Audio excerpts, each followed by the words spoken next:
Hey, good morning, everybody. College football Saturday here. This is Rob Vino with your college football early television game preview. It's early here, about 10 of 8 on the East Coast this morning. We're geared up for the early games that are going to be shown on television. I'm going to go through all 8 of those for you. The ESPN broadcast, CBS College Sports Network, the Fox Sports 1 network, and of course, ABC with their coverage of Michigan, Oregon State early. We'll go through the lines. We'll get through some analysis of these games. If I see an advantage to any game, we'll go ahead and give you a lean on that selected game or total. I'd like to point everybody's attention to our Twitter site at Rob Vino Sports. You go there.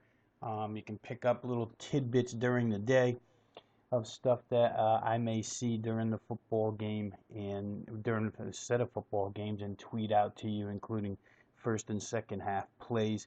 Also like you to check out the URL there on the Twitter account for our college football betting guide, the 2015 college football guide. Over 500 pages of football information for each 1A football team, statistical stuff that will help you with your handicapping. Once again, visit the Twitter page at Rob Vino Sports. That's at Rob Vino Sports. Visit it often. We'll be posting during the day quite frequently. And once again, you can use the URL off to the left there to go ahead and take a look at the 2015 college football betting guide and pick up a copy. Let's go ahead and start with the first game today, 11:30 a.m. on the East Coast, 8:30 a.m. in Las Vegas for this one. Florida State against South Florida. Take a look at the point spread here, things that have been moving this morning. Florida State opened in this contest 27.5-point favorites, total of 52. We see a little bit of movement in those numbers. Florida State now up to 28.5, total up from 52 to 54.5, and in some instances 55. South Florida, obviously under Willie Taggart, predominantly a power rush football team. That's his nature. Assistant coach at Stanford, head coach at Western Kentucky. That system was successful for him. He's brought it here to South Florida, but in Tampa that has not been successful. So the system switch was on in the offseason for South Florida as Danny Hope, ex-Purdue head coach, was brought in to co-offensive coordinate with David Reeves. Together, these two guys put together an up-tempo system here for the South Florida Bulls. Last week, the point production for South Florida, 51-3 victory over Florida A&M, looks very impressive. Not so sure that it's as impressive as that might seem. Florida A&M certainly can take with a grain of salt. Not the best FCS team out there. Not a lot of resistance on the defensive side of the football put up by the Rattlers. For South Florida in that game, 275 rushing yards, 281 passing yards. Had a total yardage gap in that game of 556 to 182. Huge disparity there, and very good for South Florida. However, some problems still exist for this offense. While they have a nice running back in Marlon Mack to carry the load rushing in this spread up-tempo offense, quarterback play is still a real question mark here as far as throwing the football is concerned. Quentin Flowers is your new quarterback at South Florida, and Quentin Flowers, an extraordinary running quarterback, but not the most accurate. That could cause some problems here today against the aggressive Florida State defense. We know about the graduation losses for FSU. They did not show up last week as Florida State won big. Even this relatively young defense has a ton of playmakers, and expect them to put a lot of pressure on South Florida here as far as stacking the box is concerned. I would look to, or I would expect to see Florida State using a lot of 8-man fronts here, forcing South Florida to the air, see if their receivers are good enough to, number one, beat the Florida State defensive backs, and number two is the South Florida offensive line good enough to stop FSU's pressure from their defensive front? And number three, can Quentin Flowers connect on big pass plays? There's going to have to be a few here for South Florida in order to stay in this contest. Lots of 3-and-outs potentially for South Florida here if they don't get things rolling. Remember, it's an up-tempo system now. They're not trying to drain clock and just survive this football game. They're playing to score points this season, so that could play into the hands of Florida State as well. I understand the line movements here, both side and total. Not particularly sure how much more value is left in total here. I would probably cap it at 56.5, 57 to me seems to be right at the spot where you don't want to play anymore. So for those of you out there that do like to play totals, perhaps you go out and find a 54.5 here and go ahead and play that. You're still getting key numbers of 55 and 56, and in my case 57 I think can still be made in this game. You're talking about a final score, when you have to get to 57, you're looking for a final score somewhere in the vicinity of 40-17 in favor of Florida State. If South Florida is only able to score 13 points in this game, you're looking more to the 45-13 range. That would get you to 58, or 44-13 for 57. Seems doable to me, so I do think that perhaps over is still a play here. Game is the first game on the board, so expect to see that number bounce. As far as the side is concerned, you probably would expect some play on that as well within the next couple of hours here. So get on it early, because I don't think you'll see these numbers for long. Do think Florida State wins the game, and I do think it can get up and over the 54.5. Remember, Everett Golson and that ground game at Florida State. With Dalvin Cook and company, Mario Pender. This is a dynamite rushing attack here to help Everett Golson out. Certainly he brings experience to the quarterback position here. Florida State has the weaponry on offense, even though that receiving core is a little bit depleted, to put up a ton of points if they get good situations here today via the turnover, via the short punt, or whatever.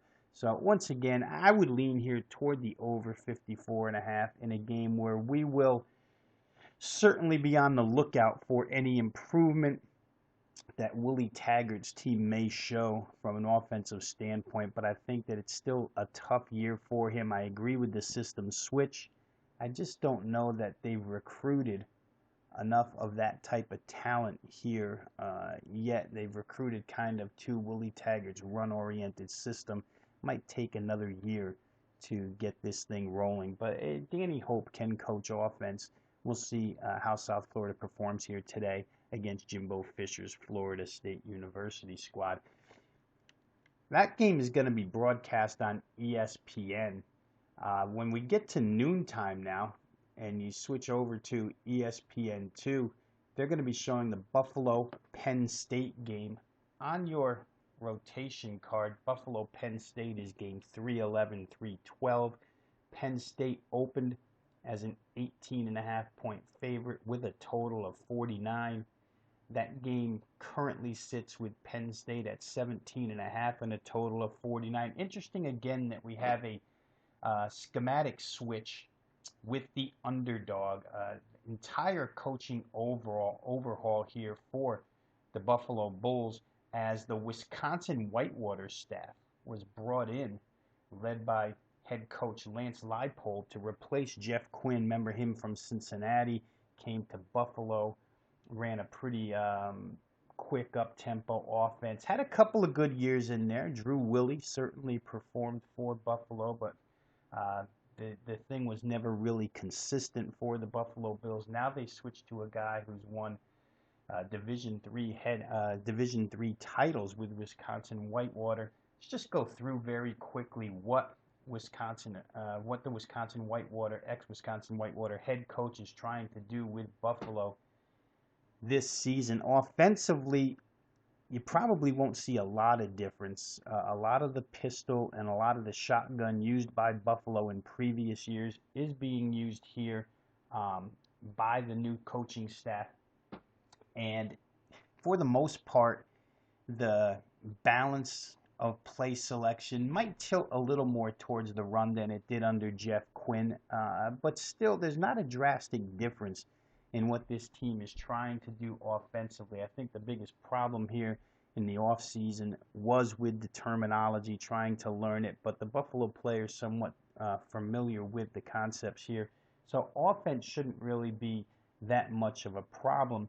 The defensive side of the football, a different story though, right up through summer camp.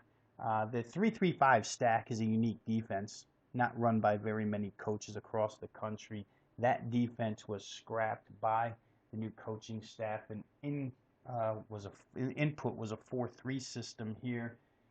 And the problem with this was, from everything I read over the course of the summer, that the defensive players found the scheme a lot more complicated. There was a lot more schoolwork needing to be put in to understand it, and that can always be problematic against versatile and dynamic offensive football teams.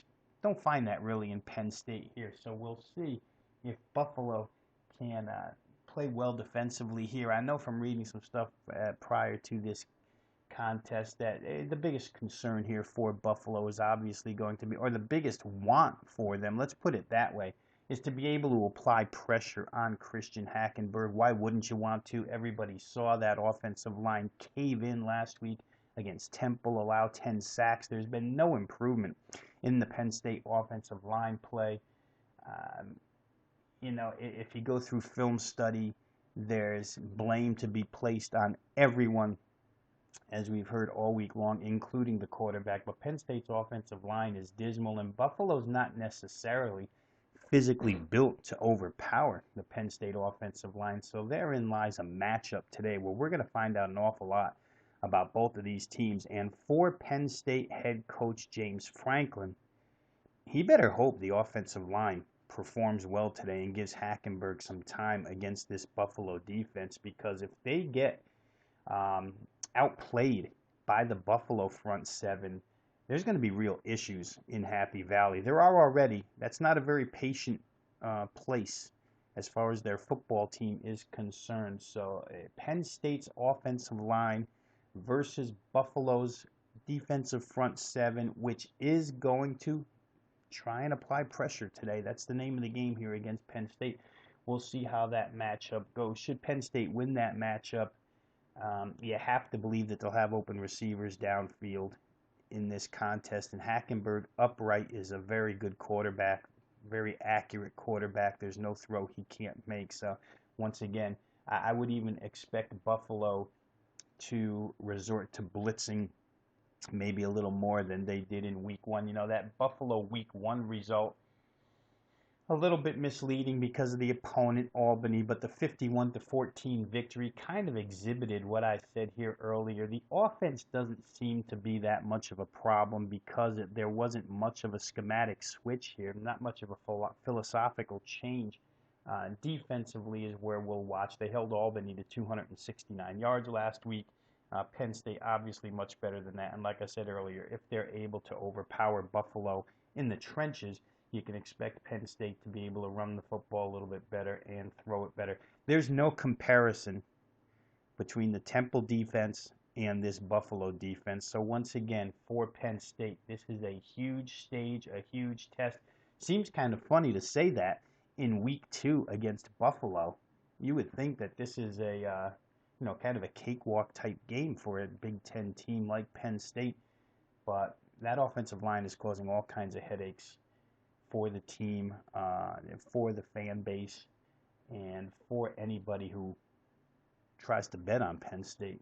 Quite frankly, today they're going to be a 17.5-point favorite, 40, 49, 48.5. You can get out there as far as the total is concerned. I really don't have a play on this one. I'm a little bit confused by this Penn State team living somewhat in the area all summer long. All we heard about was how the focus was on improving that offensive line play, and it came out against a real good test, no doubt about it. Temple's a good test, and they failed miserably. So I'm going to leave this one alone. We'll see how Buffalo and new head coach Leipold do against them here. I think there's stuff to be learned on both sides here by watching this game. Any thoughts while watching this afternoon? We'll throw up on Twitter. Don't forget also to visit the Sports Memo posting forum because a lot of good stuff in there as well. I'll be active in there today, sportsmemo.com. Obviously, a company I've been with for a long, long time now. Better part of 15, 16, maybe even 17 years. God, I lose count sometimes. If you can do the addition from 98 to 2015, about 17, 18 years. Excellent group of handicappers over there. Excellent analysis provided. Every one of us on the team watches these games and puts our input in that posting forum on College Football Saturday. So once again, you'll want to visit the forum at sportsmemo.com. Anything you guys might see out there, feel free to add. That's open, and the reason why we do that each and every Saturday is to engage with the forum members and the betting community that follows us at Sports Memo. So once again, the posting forum at sportsmemo.com. Check it out for any thoughts, especially where I'm concerned on this Buffalo-Penn State game. I'll be keeping a pretty close eye. So if we move down from Buffalo and Penn State in our TV early contest, took care of the ESPN game. We took care of the ESPN2 game. We'll go now to ESPN News, where they're going to be showing an extra game, Indiana State against Purdue. Now, as of right now, the extra board does not have price tags up. They're likely to be up within the next couple of hours. Just for a gauge on this particular game, my power ratings in this contest between Purdue and Indiana State. I'm going to pull up the number here for you so we can go ahead and give you a little bit of an idea where this game should come out. Power ratings made Purdue an 11-point favorite in this contest. Obviously, in-state battles, Sycamores will not. I think after next year, the Big Ten does away with playing these FCS teams. So Indiana State, Purdue is going to go by the wayside, and Indiana State has played Purdue and gotten a pretty sizable paycheck a lot recently, and that game's going to go away, I think, after next year. I don't think they play after this year. I think Indiana State, from what I read, has Minnesota scheduled for next year. And then the Big Ten games with FCS opponents are going to go away. So for Indiana State, bottom line is this is going to be an important game. They want to prove something here. For Purdue, that was a pretty good showing in their opener against Marshall. That game was real close. Ends up a 10-point deficit, and Marshall getting the cover. I know there was a ton of Purdue money in that game. That money got spoiled by a late interception return for a touchdown by Marshall. And tell you the truth, there were two of those. One right off the bat, and one real late. They kind of bookended one another because as soon as you turn that game on, Purdue's first play, Austin Appleby threw a pass out into the flat, got picked, and it was 7-0 Marshall before we could blink. But without those 14 points, all of a sudden we have a different ball game when we have a 31-27 Purdue victory. So there were some good things to be seen in that game for Purdue, and they're going to try and obviously build upon that here against Indiana State. In the Marshall game for Purdue, total yardage wise, they were the winner, 454 to 397. Marshall's a very explosive club. Purdue held them to 6.1 yards per play, which, when you're playing Marshall and you're Purdue, that's a pretty good number to hold them to. So I think the defense showed up pretty well there. Purdue in that game ran 95 offensive plays, guys. 47 rushing attempts, 48 passing attempts, 95 plays in all. That's an awful lot of plays. And what it does, when you look at the 454 as far as total yardage is concerned, that number looks impressive. But when you see 95 total plays run, the yards per play goes down to less than 5 per. So still not a ton of explosiveness in this Purdue offense. Certainly a little more tempo to it. Darrell Hazel, the head coach, trying to bring this team back from the lower echelon of the Big Ten to the upper echelon. It's obviously being done in very tiny incremental pieces, but I think we saw one of those last week in this game. For Indiana State here, they have a new quarterback. And let's start with this. The head coach of this team, Mike Sanford, certainly to those in the betting community, to those in the handicapping community, guys who have bet and looked at games for quite a while now. We know Mike Sanford from Division One football, so certainly good head coaching here. He of the spread style offense. He altered it a little bit when he got to Indiana State, but not much. Had a real good quarterback last year. They're breaking in a new quarterback this year. New quarterback's name is Matt Adam. He won the job in the offseason. Indiana State took on Butler last week, and there's really, as somebody who makes power ratings and continues to update power ratings for FCS teams, Butler's not a good football team. So that was certainly a game where Indiana State had the advantages. They did play pretty well to their benefit. They played well on both sides of the football.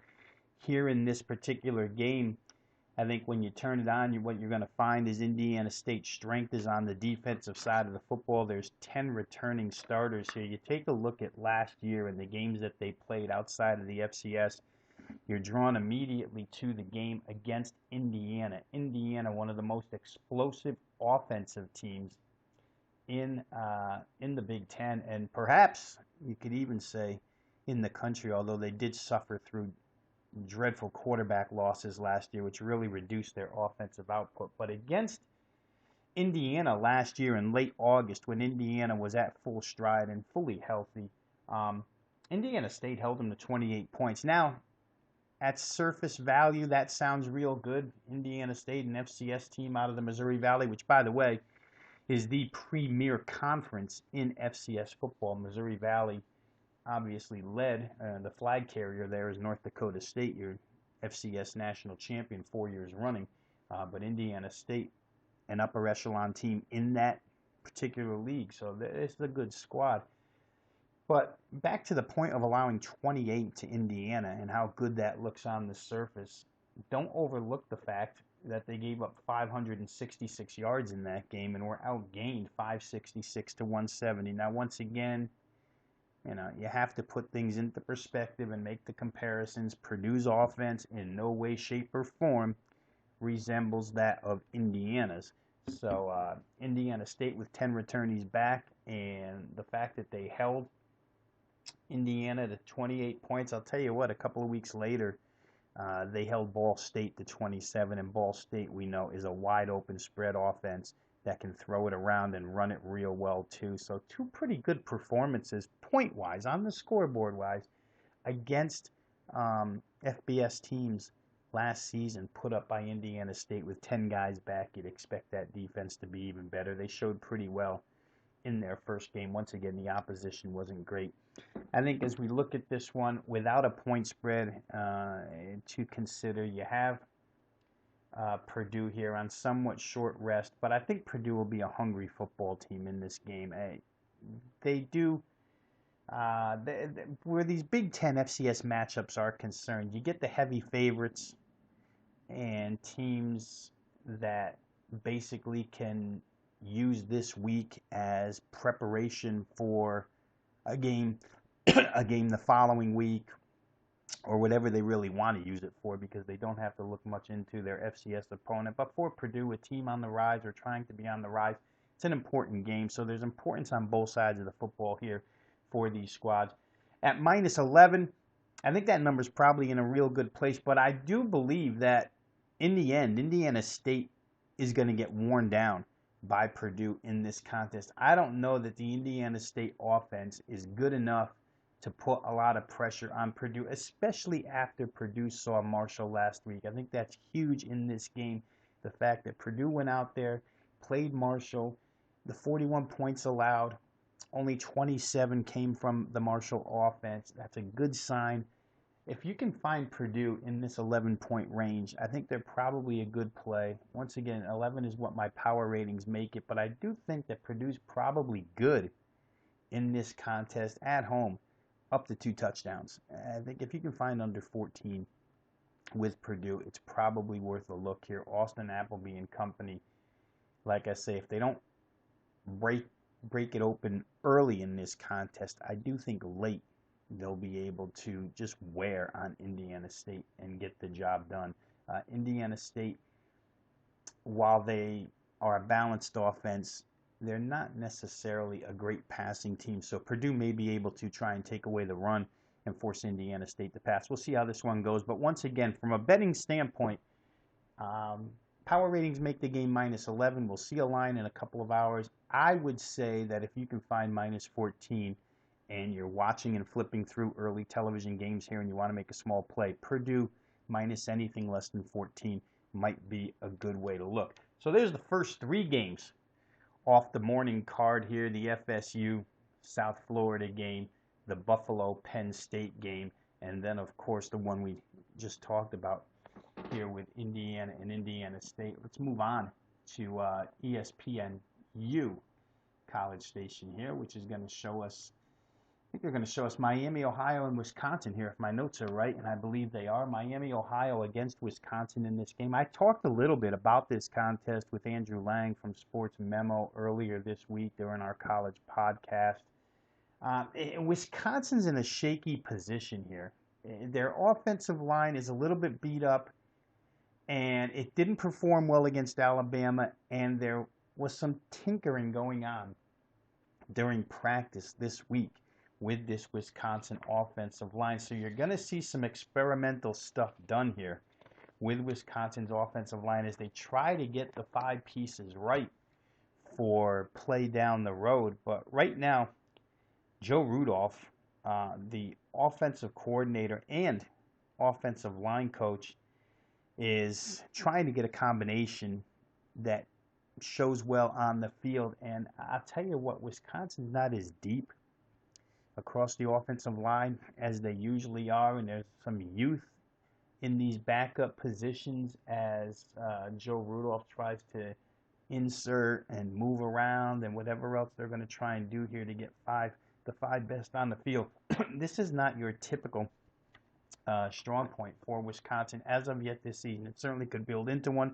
We know Wisconsin has great offensive lines year in and year out, but this one seems to be a step behind early, so this will be a bit of an experimental game against Miami of Ohio. You also have the fact that Corey Clement, their top running back, was banged up in that game last week, and the jury's still out on whether or not he's going to play in this game as of late last night, so we'll have to see if Clement goes. It doesn't seem as if Wisconsin's going to risk an awful lot in this game where Corey Clement is concerned. So we'll have to see about that. You don't want to run a guy behind an offensive line that you're juggling around. The other side of that coin, you could say, well, it's only Miami of Ohio. What better time to run them? But a guy with an injury, that's your starter. I don't know if that's a great idea. And of course, you have to see the work of the offensive line with your starting running back in here. So there's a lot of layers to this for Wisconsin. The other end of that is, can Joel Stave pick Miami of Ohio apart through the air? That's questionable too, because if there's one strength to the Miami of Ohio team, it's their defensive secondary. And I don't have an ounce of faith in Joel Stave. All you got to do is watch his career at Wisconsin, and I don't know how you could have that much faith in him. So to see him pick apart a Miami of Ohio secondary today, to me, would be a bit of a surprise. You're talking about a team here in Wisconsin that opened a 33-point favorite, and still, even though the game's been bet down some, they're still laying 31 points. That's an awful lot to lay here. It's probably put on the shoulders of the defense, which, by the way, does get some real good news today. When I had talked with Andrew on the Sports Memo podcast earlier in the week, their star safety, Michael Caputo, was listed as doubtful, but he's going to play in this game now.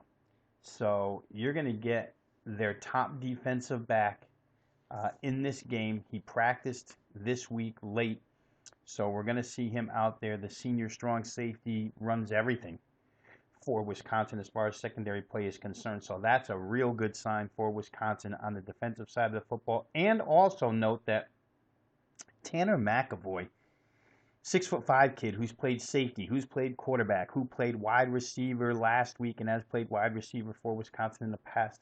Wound up taking some snaps on defense this week as well. So you could see Caputo and McAvoy both back there in the secondary for Wisconsin State, which will make things really tough on Chuck Martin's very, very young Miami of Ohio offense. Andrew Hendricks is no longer there. Andrew Hendricks, the Notre Dame transfer, made this offense go, and he allowed Chuck Martin, who had Hendricks at Notre Dame before Martin took this job. Hendricks obviously transferred over from Notre Dame because the coach left to take this job. But Hendricks gave Coach Martin an awful lot of options on offense, allowed that spread offense to become more of a passing style offense. And Miami of Ohio moved the ball very well in a lot of instances last year, but that's not the case here. They've had to lean on the run, or they made the judgment to lean on the run a little more during spring practice, during fall practice. You assess your talent, you see what you have, what you don't have, and right now for Miami of Ohio, because the quarterback play just isn't as good, because the team is extremely young, they're leaning on the run a little bit more. I don't know if they can run an inch on Wisconsin here. So this is going to be a difficult game for Miami offensively. It's going to be an experimental game for Wisconsin offensively. Take a look at the total in this one. We just went through the line of 30-31 right now. It's been bet down 2 points off the opener, but the total opened 53, and we see it down to 52. Boy, I'd have to believe that under is a pretty solid play here. This has all the makings to me of a Wisconsin 34-10, somewhere in that vicinity, 37-13, something like that, something less than 52 points. There's always the threat that Wisconsin's offensive line, regardless of all the juggling and regardless of all the worry about their play against Alabama last week, there's always the threat that they could just be so overpowering against Miami O that they hand off and see goalposts an awful lot today as soon as they break through the line with their running backs. In which case you can see Wisconsin hitting mid-40s, but I don't know that this offense is anywhere near in the stride of last year's offense right now. So I would look towards under here. Once again, if you're in front of the TV or a bank of TVs and you want to get down on the Wisconsin-Miami of Ohio game and you want to just play a little something, take a flyer, small play, I would think Wisconsin-Miami under the total here. There's a lot of circumstances that lead me to believe this game will stay under. You want to avoid turnovers, that put teams in great field position for easy scores, and you want to avoid special teams touchdowns. That aside, that's very, very difficult to predict. The overall information and the overall grasp of these two teams that we have right now in week 2 leads me to believe that this game will be played under the total of 52. Half the card down for morning TV games, half the card to go. We're going to move to the CBS College Network, where they're going to be showing Army versus UConn on your schedule. Army versus UConn is game 313, 314. Grab a little water here. As this game opened, UConn minus 6.5, total of 48. Bet up now to 7 and 47 for a total. And I'll tell you, if I had just a little bit more faith in the Connecticut offense, I'd have been on Connecticut pretty strong this week. As it is, personally, I've got a small play with UConn, laid the 6.5. And it's a complete fade of Army. No question about it. Last week against Fordham, I don't know who came in with the money on Army last week, but that game opened Army 6.5, went down to I think 4.5, and then sprung on game night to 14. I don't know where that came from, but Fordham won that game outright, 37-35. Army has been a hot mess ever since the summertime. For those who do, go ahead today and purchase the Rob Vino 2015 College Football Betting Guide in the Army section. One of the benefits of that publication is the fact that throughout the summer, all summer notes, notes of importance personnel-wise are kept and placed into that book. So you'll get to see every schematic change that was made in detail. You'll get to read about as far as what the new coaching staffs were trying to do. And key personnel moves during the offseason you'll find in that book. So it's a great resource for those two reasons. But where Army is concerned, there was a stretch in July where their starting guard, Stephen Morneau, was removed from the team, which left them only 3 returning starters across the offensive line. A position that was supposed to be a strength got a little bit weaker. A few days later, their junior starting cornerback, Josh Jenkins. Now, Josh Jenkins was the number 2 tackler on the team last year, and he was their top pass interceptor. And he got hurt in a fight, suffered a head injury. That injury cost Josh Jenkins the remainder of the summer, keeps him out right now. And then, of course, the person that he fought in that fight, outside linebacker Seth Combs, was dismissed from the team because of that fight. So Army had all kinds of personnel trouble throughout the summer, and it showed up against Fordham, the Fordham Rams, a team that can throw the football around a little bit. They completed only 15 passes last week against this Army defense. Okay, 15 passes, but those 15 passes went for 322 yards. UConn's better at passing the football this year. The offense is a little more dynamic. They finally got some things in place there. And if they can find a vertical passing game today, and believe me, if you can't find it against Army, you're not going to find it against anybody, then they could blow Army out. Because the Connecticut defense, let's put things into perspective with the 2 opponents that were played last week. Army played a pretty good FCS team in Fordham. Fordham is a good team. Fordham made the playoffs last year. A team that is pass-oriented and certainly showed that against Army in Week 1. But Connecticut played Villanova, FCS number 2 ranked team in the nation going in, and Connecticut beat Villanova 20-15. Villanova's high-powered offense was held to just 15 points in that game. One more time, Connecticut, if nothing else, has an exceptionally good defense by AAC standards. And for that reason, if they stay healthy, they've been unable to stay healthy the past couple of years on the defensive side of the football. But if they do stay healthy, they're going to cause some of those teams in the AAC trouble this year. Some of those offenses that are used to going up and down the field might not do so against Connecticut because their defense is pretty stout. It's going to have to face a unique Army offense today, but Army doesn't do anything else but run the football, and I think Connecticut has the ability to be disciplined enough to at least contain the Army ground game.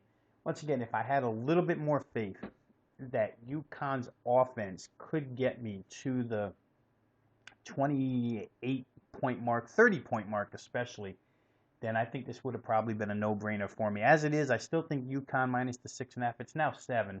I still think that they are worth a look here because I just don't believe that Army is a team, or I do believe that Army is a team in somewhat a disarray early on this season. We'll see if they can straighten it out as time goes on, but Army hasn't been a good football team the last few years, and the fact that the personnel is shorthanded this year from a team that usually doesn't have good enough personnel as it is, it just makes it worse for the Army cadets here. I like UConn.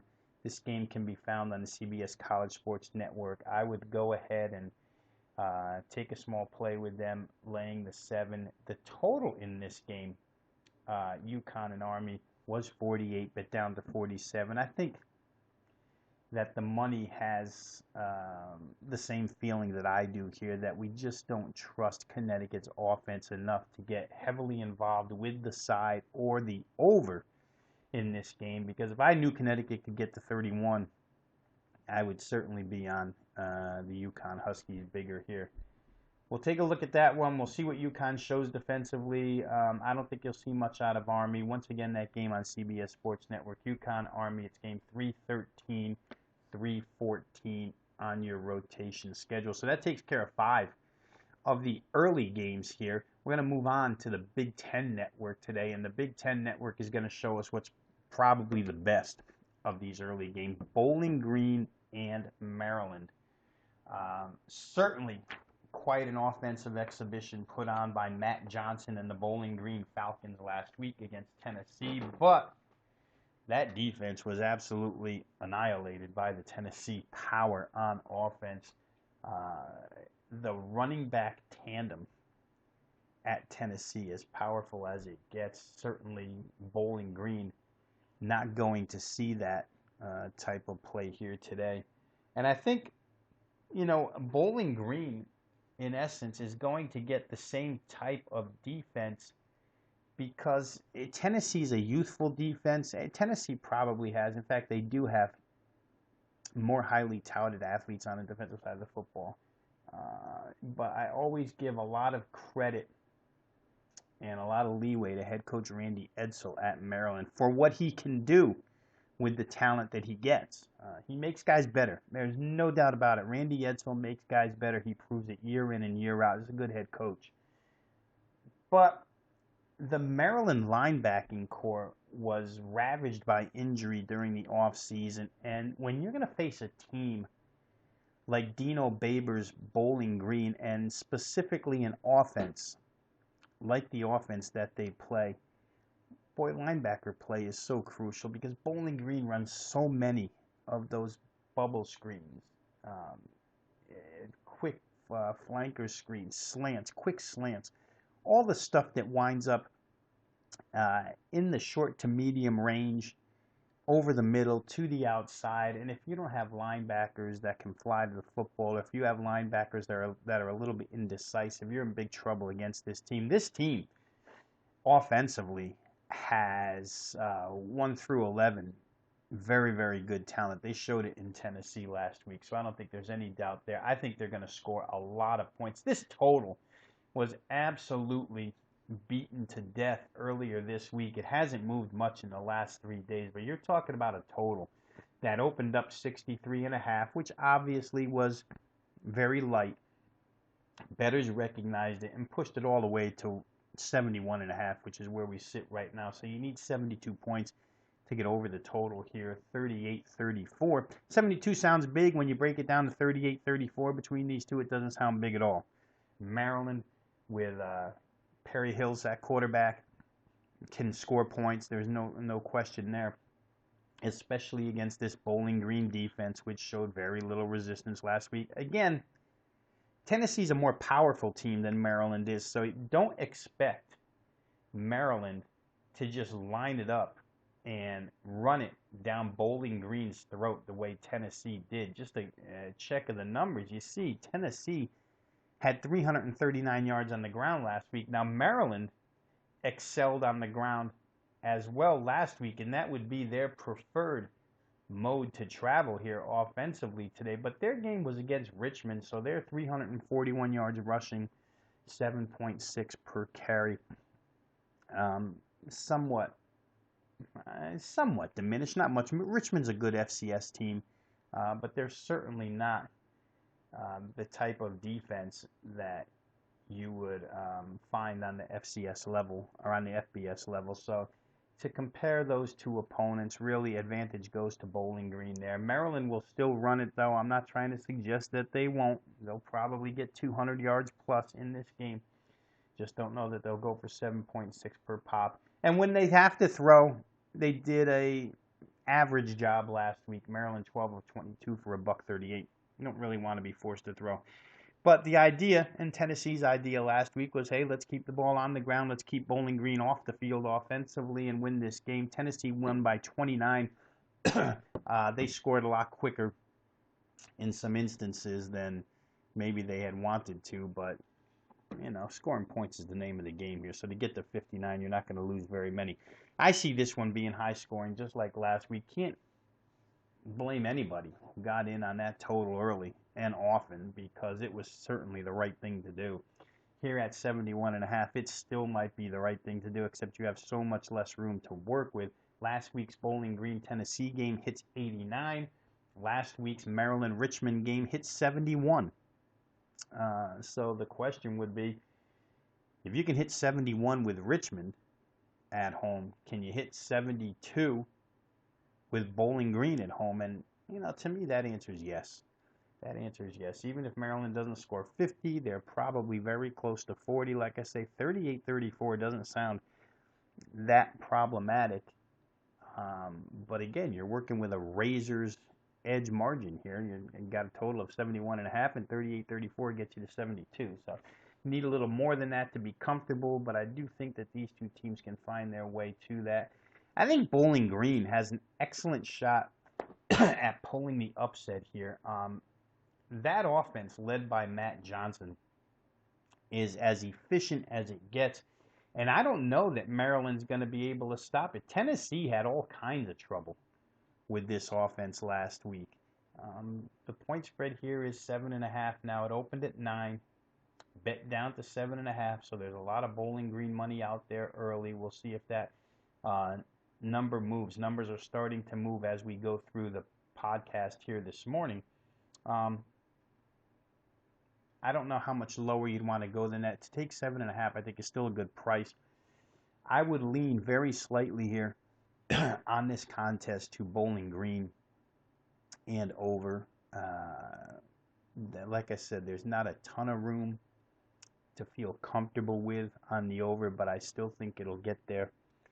And this plus 7.5, to me, Maryland, not the same team as Tennessee is, as much as I like Coach Ed, so they could win the game, but I think this one will be closer.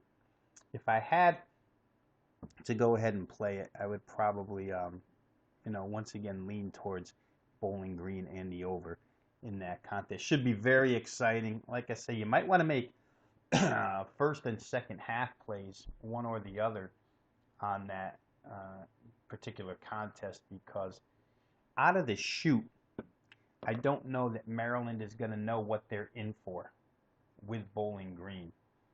And it could be vice versa as well, although I think Bowling Green a little better prepped for Maryland, having played that Tennessee rush offense. But if you look at the first half numbers in this game, and if you're somebody who's inclined to play first and second half, then I would probably suggest more than anything to go ahead and play first half over in this game. You're talking about a game that sits at 36.5 right now. You can get that in 3 or 4 spots. It's gone to 37 in others. But to me, the easiest play of all is to get to 21-17 in the first half and get yourself a win there. So above all else, I think that I would recommend first half over in that game. Try to grab yourself to 36.5, because obviously 37 is a key number. You want to be there. Key number's critical when you're playing totals. So 36.5, even at 37, I still think they'll make it. But that number's bound to go up as game time gets closer. Here comes the money. We see it already at 8:30 this morning here on the East Coast. Here comes the money. So for me, in that game, Bowling Green, Tennessee, up and over in the first half. Number there, once again, 36.5 on the good side, 37 if you have to, but I still think that 37 is something that you can get to. Let's move over to Fox Sports 1. We only got a couple of games left here on the early card. Fox Sports 1, boy, this is going to be good. Kansas State, Texas San Antonio. What a performance last week by the Texas San Antonio Roadrunners. I mean, I said this earlier in the week. They are the poster child for not putting all your eggs in the returning starters basket. Last year, 2014, Texas San Antonio entered the year. They had as many returning starters as anybody. I think it was 20 of 22 or 21 of 22 guys were coming back for UTSA. And the preseason projections for them to be successful were everywhere. Everybody wanted to ride that bandwagon. That team fell flat on their face. They couldn't have been worse offensively than they were last year. That was a miserable team to watch. The defense finally wore out. That was a good defense last week, that the offense just got killed with their inability to move the football.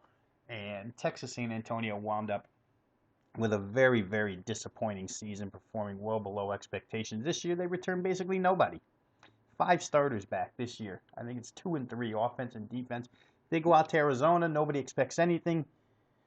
All of a sudden, you look up and they're matching Arizona point for point, 42-32, the final there. Easy cover for Texas San Antonio. Easy win on the over for those who had it. Texas San Antonio showed us in that game that what they couldn't do last year, moving the football, boy, they can do it this year. And quarterback,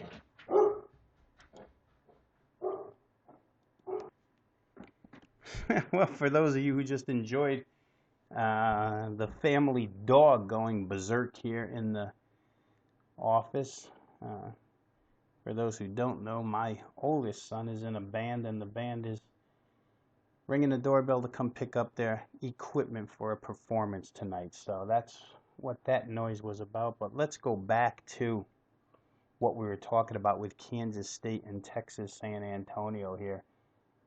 K-State is going to take on a team that is executing the offense they thought they could execute last year, and a lot of it has to do with new quarterback, Blake Bogenschutz, who absolutely ran their read option, spread option offense to perfection last week. Larry Coker's team picking up yardage in huge chunks. Yes, Scooby Wright was injured in that game. And yes, Scooby Wright makes a monstrous difference. He leaves a cavernous void in that defense for the Arizona Wildcats. But Texas San Antonio was moving the football before he left that contest. And Blake Bogenschutz, he's a guy to keep an eye on here. Absolutely looked last week to be as talented as a quarterback at running the football as we have right now in the country. It looks like he could be running option for, Nebraska's team or any team that likes to use a running quarterback. This kid seems to have all the tools. So this offense, very explosive all of a sudden. Does it translate to week 2 against Kansas State? Probably a much more disciplined defense than Arizona. A team that gets the spots and doesn't get tricked that often, but a team that's banged up. And one injury in particular here for Kansas State, all-conference strong safety Dante Barnett, is big for KSU. They're going to be on the road here. Texas San Antonio, I believe I read they're expecting 40,000 people for this game. They've got a national television audience on Fox Sports 1. This place is going to be electric, and I think the offense will succeed here today. Kansas State's going to have to match the offensive point production from UTSA. And for them, I think a lot's being made out of the injury to Jesse Ertz, the starting quarterback for Kansas State last week. Joe Huebner had to step in and take over, but this was a quarterback battle throughout the summer. A positional battle that wasn't really settled till late. And I think Bill Snyder has every bit of confidence in Joe Huebner. 6'5" kid, probably a little better of an arm, and he's got the legs to make plays as well. So Kansas State really doesn't suffer too much with this quarterback switch due to injury. I think K-State offensively a little more powerful than Texas San Antonio is in their defensive front seven. But again, UTSA, and Larry Coker's got a pretty good bunch up there, so Kansas State's going to have to throw it a little bit. I think, the Big 12 pedigree probably shows up on offense here, but I think they may be stunned a little bit defensively by this team. It reminds me of a game when Oklahoma State came in a couple years back, and UTSA, they committed some costly turnovers in that one, but they moved the football for a real good portion of that game and put up some points. So this game right here, the total sits at 51.5, 52. I know that Kansas State is a team that tries to settle in, work the clock a little bit. They're not one of your up-tempo teams, but I do think that they'll have to match points here with Texas San Antonio. I don't believe that they're going to be able to come in and necessarily grind UTSA's offense down and win a very low-scoring game. And Kansas State, believe it or not, for their reputation, and they've always had ability to score points. Bill Snyder will score points on special teams. They'll score points in a million ways, kind of lull you to sleep. So I think that this one may get up and over that total of 51.5. It's a rather low number for college football nowadays. You don't see them You don't see odds makers post numbers necessarily that low. The side in this game, Kansas State, they are the favorite. They were a 20-point favorite opening line wise, but that game's come all the way down to 16, 16 and a half right now. So a lot of Texas San Antonio money. Under 17 is a key number now, but I don't know that I argue with people playing Texas San Antonio. Why not ride the popular wave while it still exists?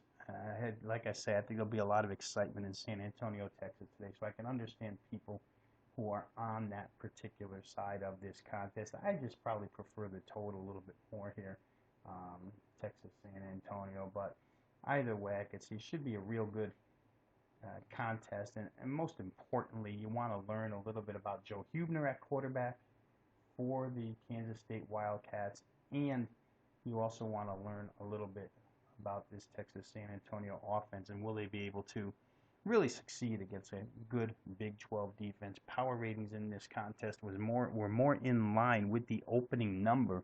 Power ratings thought K-State to be 23 better on raw personnel. Of course, that raw personnel number does not account for the loss of Dante Barnett on the defensive side for K-State, which could open up some things for Texas San Antonio. Last up here this morning in your morning TV look, college football TV look, is the Michigan-Oregon State game. And I'm going to keep it short and sweet with this one. I like Jim Harbaugh and Michigan in this game. I like what they did in week one. Utah, as we saw last night, is a very, very tough team at home, especially on the defensive side of the football. Michigan lined up and played them very well last week for an opening game on the road against a Pac-12 upper division squad. And first year of a complete system overhaul, culture change, everything that goes with that. I thought Michigan played very, very well. And I think Michigan will now use what they did in week one to churn out a victory in week two against an Oregon State team, which is going through the same thing as Michigan's going through. Gary Anderson left Wisconsin to become the head coach at Oregon State. They couldn't be any more different offensively this year than they've been the past 14 years under Mike Riley. You've gone from a pro-style offense to Gary Anderson's more balanced option-style up-tempo offense. Oregon State doesn't necessarily have the personnel to fit the system. They're trying to, but the quarterback position is a huge sore spot. That game last week, the 26-7 victory, Oregon State didn't really score any points until the second half of that contest. So I think right away, as I was watching that one, I could see some glaring problems for Oregon State that were not unanticipated. Believe me, to a man, I think every single handicapper better that I spoke with this spring and summer wanted to fade Oregon State.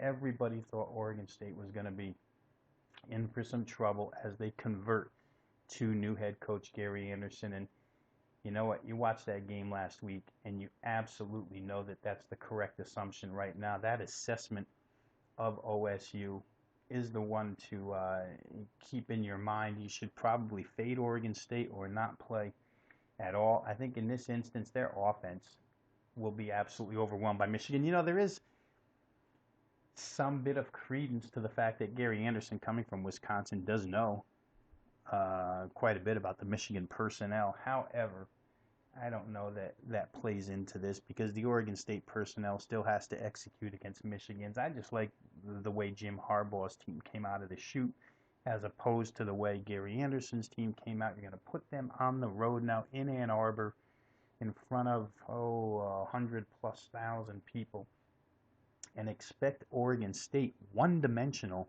on offense against a very, very rugged front seven for Michigan, and you're going to expect them to consistently move the football and score some points. I don't think that's going to happen. This game opened to Michigan minus 14. Game's been bet up to 14.5.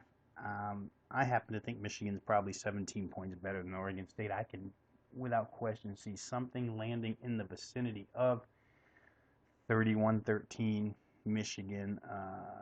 Michigan played a much better team last week in Utah, and a team that obviously is a more well-oiled machine far better quarterback play with Travis Wilson, better running back with Booker, and light years of difference between the defenses of Utah and Oregon State. So I don't see any problem here. Out of all these early games, this is one of my favorites here. Michigan minus the 14.5 points over Oregon State. Once again, guys, that's your morning college football outlook. All the televised games this morning, the early games, ESPN networks, CBS, Fox Sports, and of course ABC, all covered here, all 8 of them. For today, throughout the day, check my Twitter page at Rob Vino Sports. We'll be putting up a lot of thoughts and perhaps second half recommendations on Twitter throughout the day. Also visit the sportsmemo.com posting form where the same type of information will be posted. You get 8 of the best analysts in the business right there going ahead and giving you their top thoughts on what's going on throughout this college football day. So once again, this is Rob Vino with your Saturday morning college football TV outlook.